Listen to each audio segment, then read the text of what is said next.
Bon matin, j'espère que vous allez bien. C'est samedi.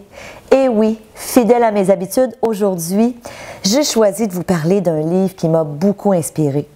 J'ai lu pour la première fois ce livre-là, ça doit faire 8-9 ans. Et je l'ai ressorti il n'y a pas longtemps et je l'ai relu. Et c'est le livre « Reprenez votre vie en main » de l'auteur Cheryl Richardson.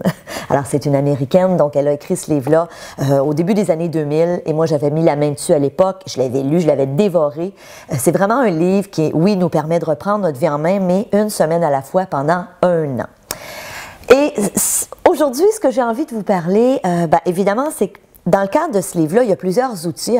Toutes les semaines, on a des exercices à faire pour vraiment reprendre le contrôle de notre vie. Mais il y a un exercice qui m'a particulièrement interpellée et que j'ai fait, que j'ai refait dans le fond lorsque j'ai relu le livre. Et l'auteur, ce qu'elle nous propose, c'est de faire une rétrospective de l'année qui vient de passer et de revoir tout ce qu'on a réalisé. Alors, vous savez, très souvent, on va vous dire regarde ce que tu veux faire cette année, fixe-toi des objectifs. Et je suis la première adepte de ça, c'est ce que je fais tout le temps.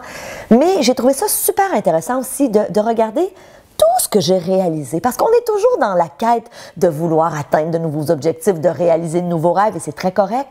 Mais en même temps, je pense que c'est important de voir le chemin qu'on a parcouru. Et l'auteur nous propose des questions pour nous aider justement à faire cette rétrospective-là. Et je vous propose, dans le cadre de la chronique d'aujourd'hui, de vous poser ces questions-là. Évidemment, je vais les lire. Ceci étant dit, je vais vous inviter, si ça vous intéresse, à télécharger. Alors, il y a un lien en bas de la chronique. Vous pourrez télécharger le document et faire l'exercice à tête reposée. Donc, la première question que Cheryl nous invite à nous poser, c'est quoi les qualités de caractère que j'ai cultivées cette année? Donc, est-ce qu'il y a des choses dans lesquelles je me suis améliorée au niveau de mon caractère? Alors ça, c'est la première chose. Deuxièmement, est-ce que vous vous exprimez davantage aux autres ce que vous ressentez? Donc, est-ce que pour vous, en vieillissant, en maturant, est-ce que vous arrivez à vous exprimer un peu plus, à dire aux autres ce que vous pensez, ce que vous ressentez? Et je pense que c'est avantageux d'apprendre à le faire. Une autre question qu'elle nous propose, c'est est-ce que vous avez appris à fixer des limites face aux gens qui vous vident votre énergie? Est-ce que vous avez des gens autour de vous qui sont toujours en train de drainer votre énergie? Est-ce que vous êtes capable aujourd'hui de leur dire non, d'imposer certaines limites à ces gens-là, qui souvent nous amènent vers le bas au lieu de nous élever vers le haut? Une autre question qu'elle nous propose, c'est avez-vous peut-être amélioré vos habiletés de communication ou est-ce que vous êtes devenu plus sensible aux besoins des autres? Donc, elle nous invite à vraiment faire une introspection de c'est quoi mes forces et qu'est-ce que j'ai cultivé dans la dernière année?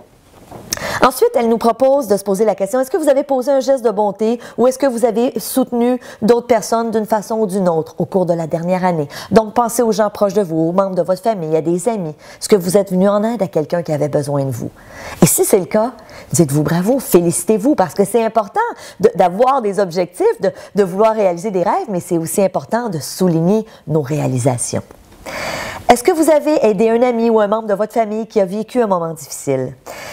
Une autre question qu'elle nous propose, c'est quel bon souvenir est-ce que vous avez créé avec les personnes que vous aimez? Est-ce que vous avez pris des vacances qui ont été particulièrement mémorables? Alors, je ne sais pas pour vous, mais moi, lorsque j'ai lu cette question-là, tout de suite, je me suis revue l'été dernier avec mon fils, mon conjoint. On était dans le sud. On a passé 2 semaines extraordinaires. Alors, est-ce qu'il y a des moments comme ça que vous avez vécu l'an dernier? Et c'est bon de se souvenir de ces moments-là. Est-ce que vous avez organisé un événement qui a favorisé un rapprochement entre les gens? Alors peut-être c'est votre cas. Est-ce que vous avez vécu des moments plus spéciaux que d'autres au cours de l'année dernière? Qu'est-ce que vous avez accompli? Qu'est-ce que vous avez réalisé? Et là, ce qu'elle nous propose de faire, c'est oui de penser à notre sphère professionnelle parce qu'évidemment, souvent, on va accomplir beaucoup dans la sphère professionnelle, mais aussi dans votre vie personnelle. Est-ce que vous avez atteint les objectifs que vous vous étiez fixés, autant dans votre entreprise ou au travail que dans votre vie personnelle? Vous étiez-vous fixé des objectifs en début d'année dernière? Et finalement, est-ce que vous avez terminé un projet important? Donc, je vous invite à télécharger cette feuille-là, à l'imprimer, à prendre du temps pour répondre à ces questions-là. Quel beau moment qu'en ce début d'année pour vraiment souligner tout ce qu'on a accompli. Et vous allez voir, ça va vous donner un boost de motivation pour justement, par la suite, vous peut-être fixer de nouveaux objectifs si ce n'est pas déjà fait.